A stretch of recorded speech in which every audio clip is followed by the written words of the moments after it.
Hello, I'm Cindy with Wisconsin Voices for Recovery, and this is Speak Out on Stigma. Today we'll be hearing from Hillary. Hi, Hillary. How are you today? I am great. How are you? I'm good. I'm good. Thank you. So tell me, what are some of the damaging effects of stigma that you've experienced?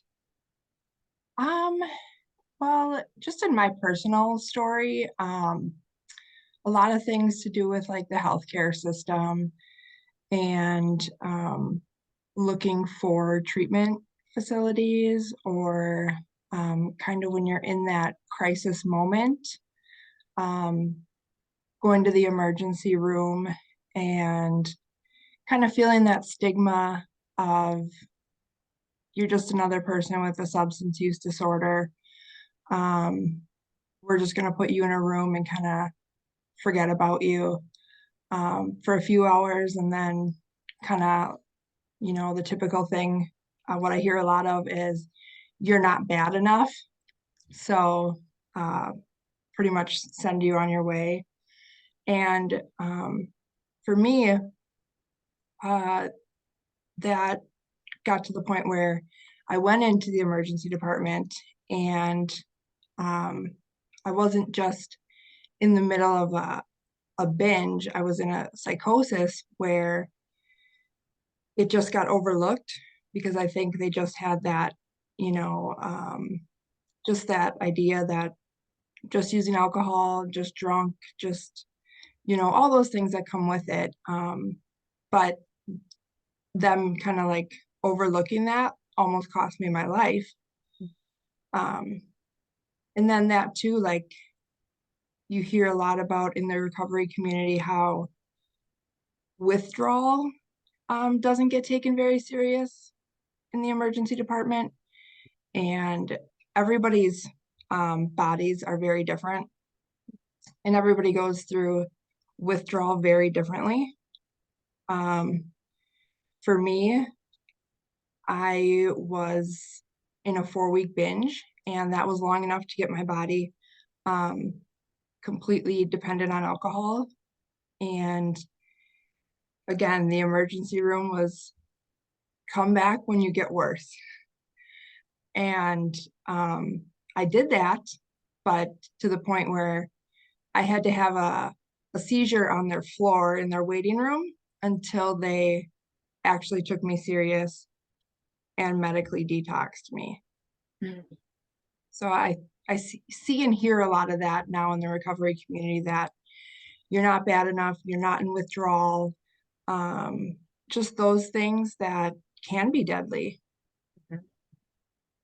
Yeah, absolutely. It can cost a life, and it's a prevention. I mean, if people are reaching out for help, right, Hmm. and to be told you're not bad enough, what message is that sending?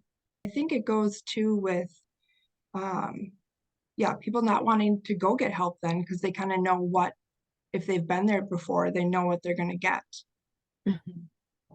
It definitely prevent people from going and getting help and seeking out those resources. Mhm.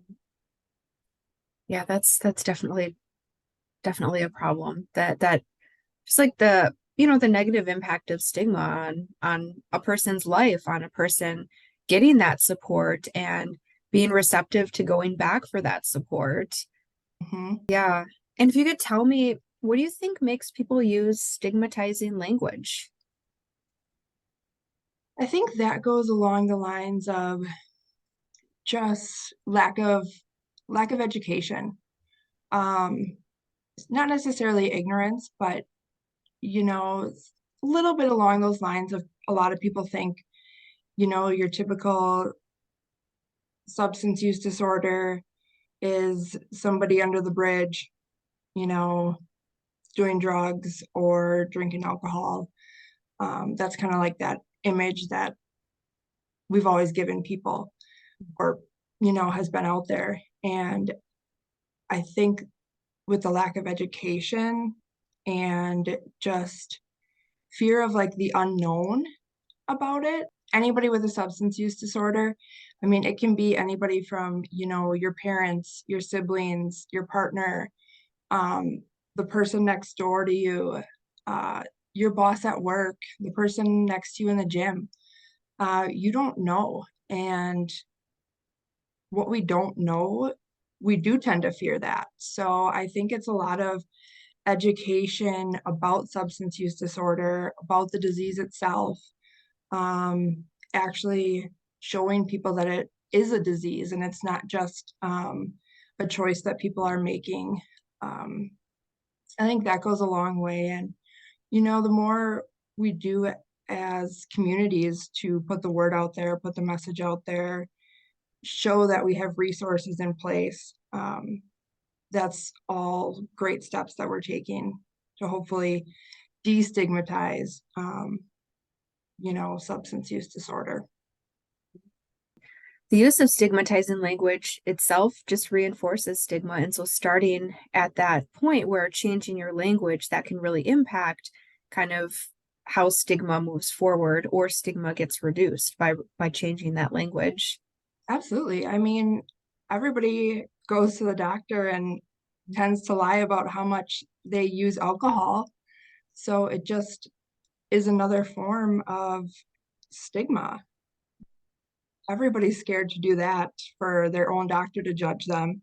Um, so, we have people out here judging things that they don't know about or things that they don't know about us. And, I myself am guilty of it. So I think we, as communities, as long as we keep up with education and have the conversations with people.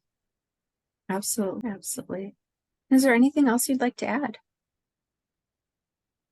Um, just that, you know, giving people the opportunity to show that, you know, the stigma might be out there, um, but there also are, resources and community people that are doing things daily to try to reduce that. Um, we're just it's a slow process, um, but little by little, hopefully we can kind of get past the stigmatizing language, um, and have people not fear reaching out for help. Well, thank you so much, Hillary, for sharing your views on stigma. And thank you to our viewers for watching. Speak Out on Stigma is a forum to raise awareness about the harmful impact of stigma on those in and seeking recovery. Recovery is for everyone. Together, we can eliminate stigma. And don't forget to like, comment, and share this video. Thank you, and have a great day. Thanks, Cindy.